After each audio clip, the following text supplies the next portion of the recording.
हैं जिंदल स्टेनलेस के मैनेजमेंट से। तीसरी तिमाही में कंपनी के नतीजे सुस्त रहे हैं, थोड़े वीक ही नजर आए। मुनाफा 5.5% और EBITDA में 3% का दबाव रहा।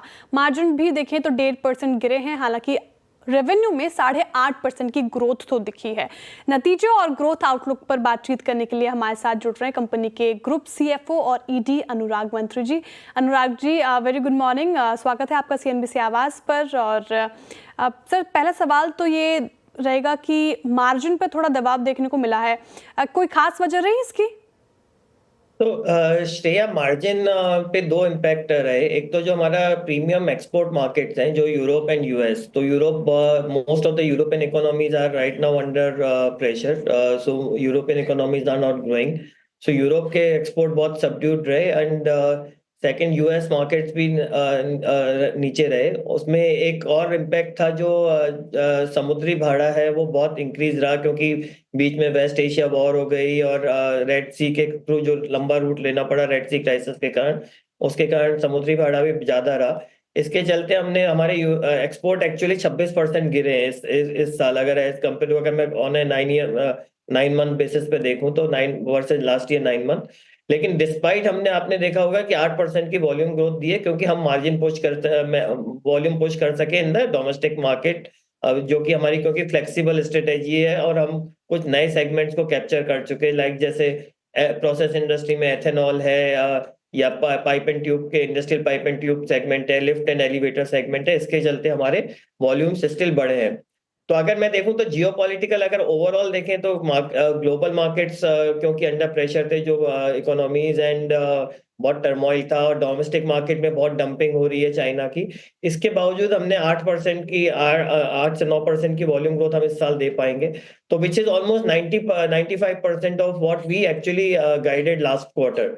तो वॉल्यूम हम स्टिल मेकअप कर पा रहे हैं। मार्जिन की जो आपने बात की, तो अगर मैं देखूं तो JSL और JUSL जो हमारी 100% सब्सिडरी है, उसको मिला के दोनों के हमारे जो EBITDA पर टन है, वो हम जो टारगेट कर रहे हैं, अभी हमारा ऑलमोस्ट 20,000 के ऊपर चल रहा है, 20,000 रुपए पर टन के।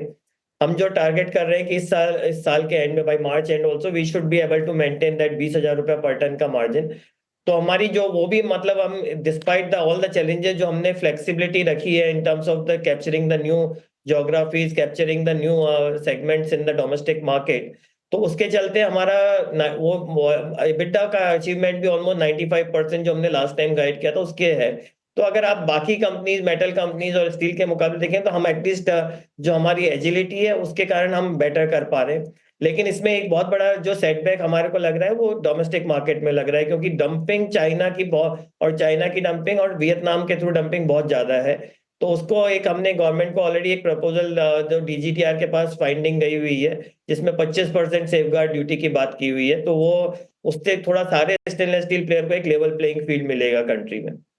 बिल्कुल सर, इस पे बात करूंगी मैं, और डोमेस्टिक मार्केट पे भी जिस तरीके से आपस में चैलेंजेस देख रहे हैं। लेकिन सर, आपने एक्सपोर्ट की बात की, आपने कहा कि एक्सपोर्ट गिरा है, लेकिन सर क्या लग रहा है आपको कि आने वाले वक्त में इसमें इम्प्रूवमेंट देखने को मिल सकता है? अगर हाँ, तो कौन से कॉन्ट्रीब्यूटर्स लग रहे हैं आपको कि यहाँ पे इम्प्रूवमेंट दिला सकते हैं? साथ ही डोनाल्ड ट्रंप के वापस आने से अमेरिका में क्या स्थिति आपको उभरती नजर आ रही है? क्या पॉजिटिव हो सकता है ये भारत के लिए, स्पेशली आपकी कंपनी के लिए? तो एक्सपोर्ट मार्केट को मैं दो पार्ट में करता हूँ। हमारे दो की मार्केट हैं, एक यूरोप है। यूरोप अभी हमको लग नहीं रहा कि बहुत इकोनॉमीज अभी इमीडिएटली शो है sign of very high growth. तो यूरोप हमको लगता है कि थोड़ा सबड्यूड रहने वाला है, but we'll have to watch.